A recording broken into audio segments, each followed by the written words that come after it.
तपस्वाध्याय निरतं तपस्वी वाग्विदां वरं नारदं परिपप्रच्छ वाल्मीकिर्मुनिपुङ्गवम्। अनुद्वेगकरं वाक्यं सत्यं प्रियहितं च यत् स्वाध्यायाभ्यसनं चैव वाङ्मयं तप उच्यते। स्वाध्याय अर्थात स्वयं अध्ययन करना।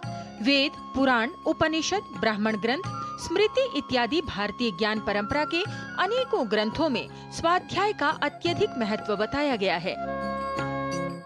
स्वाध्याय शब्द का अर्थ है स्वमध्ययनम स्वाध्यायः, सुष्ठुवाध्ययनम स्वाध्यायः, शोधनम व अध्ययनम स्वाध्यायः।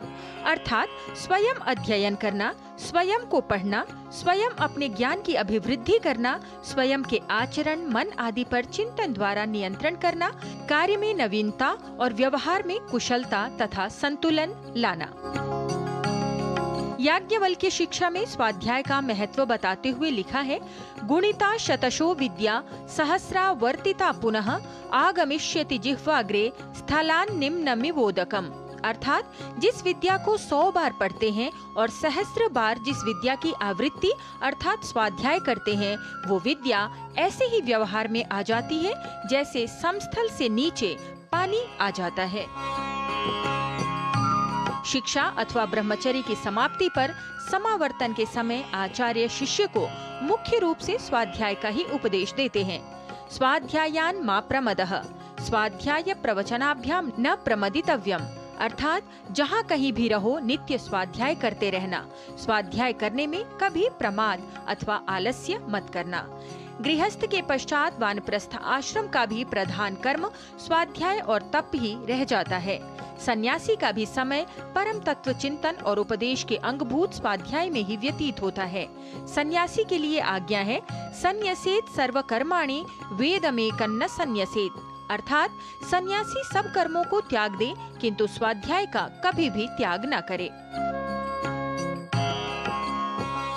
अभ्यासात् साधु शास्त्राणाम करणात् पुण्य कर्मणाम जंतुर यथा वदेवेयम वस्तु दृष्टि ही प्रसीदति। अर्थात शास्त्रों के स्वाध्याय अभ्यास से और शास्त्र विहित पुण्य कर्मों के अनुष्ठान से मनुष्य ज्ञान रूपी प्रसाद को प्राप्त करता है। दैनिक जीवन में स्वाध्याय की सार्थकता बताते हुए कहा गया है, श्लोकेन वा तदर्थेन पादेनैकाक्षरेण वा अवन्ध्यं दिवसं कुर्यात् दानाध्ययन कर्मभिः। अर्थात मनुष्य को प्रतिदिन एक श्लोक का स्वाध्याय करना चाहिए।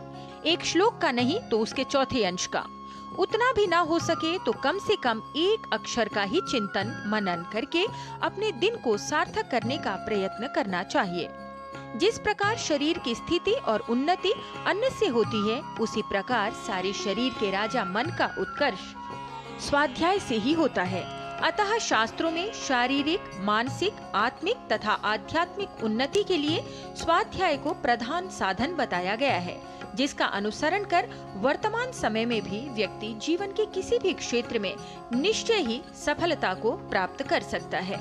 लता वशिष्ठ, डीडी न्यूज।